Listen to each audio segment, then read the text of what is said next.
इतना ही नहीं बल्कि अब ये विरोधी पार्टियां इनसे अनेकों और भी हथकंडे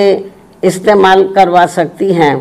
ताकि फिर देश में बीएसपी का अस्तित्व ही ना के बराबर रह जाए। इसके साथ ही अब तो ये जातिवादी पार्टियां अपने राजनीतिक लाभ के लिए इन स्वार्थी व अवसरवादी संगठनों एवं पार्टियों को जिंदा रखने के लिए चुनाव में अपने वोट भी ट्रांसफर करा के इनके अब एक आधी एमपी व एमएलए भी जितवा कर भेज रही है। इतना ही नहीं बल्कि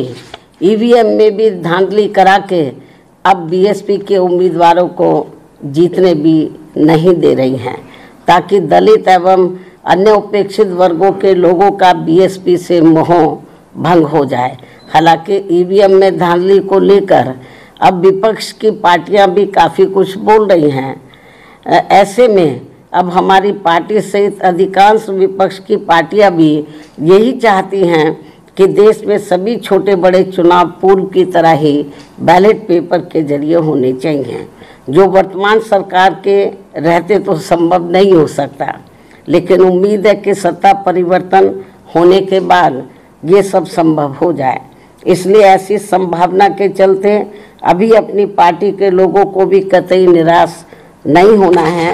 बल्कि इनको अपनी पार्टी को हर स्तर पर मजबूत बनाते रहना बहुत ज़रूरी है, क्योंकि देश में वर्तमान में चल रहे राजनीतिक हालातों में ये ईवीएम वाला सिस्टम कभी भी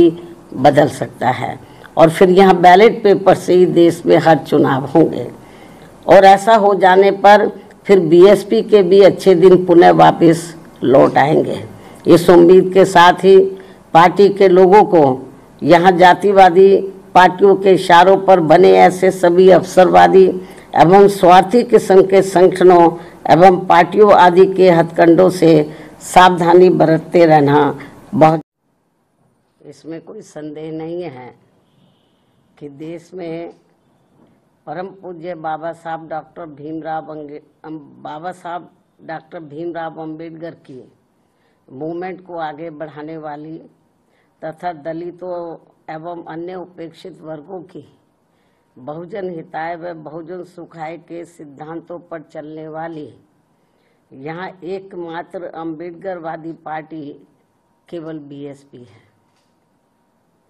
और जब से इस पार्टी के सांसद व विधायक आदि बने हैं तथा यूपी जैसे विशाल राज्य में भी ये पार्टी कई बार सत्ता में आई है, तो तब से केंद्र व राज्यों की भी सत्ताधारी और विपक्ष की भी अंबेडकर विरोधी जातिवादी पार्टियां किस्म किस्म के साम दाम दंड भेद आदि अनेकों हथकंडे इस्तेमाल करके बीएसपी को कमजोर करने में लगे हैं।